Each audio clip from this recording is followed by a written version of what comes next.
ಅವನೇ ನಮ್ಮ ಮಣ್ಣಿನ ಮಗ, ಅಳಿಯದು ಹೆಸರು ನೂರು ಯುಗ.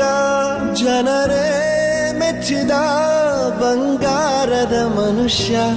ಒಂದನೊಂದೂರಲ್ಲಿ ಒಬ್ಬ ರಾಜನಿದ್ದನು, ಊರ ಮನೆ ಮನೆಯ ಬೆಳಕಾಗಿದ್ದನು.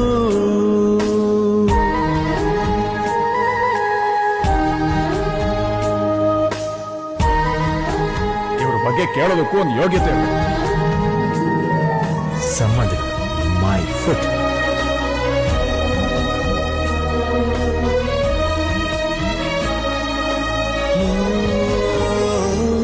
ಒಂದು ಮುತ್ತಿನ ಕಥೆ, ಮುತ್ತು ರಾಜನ ಕಥೆ.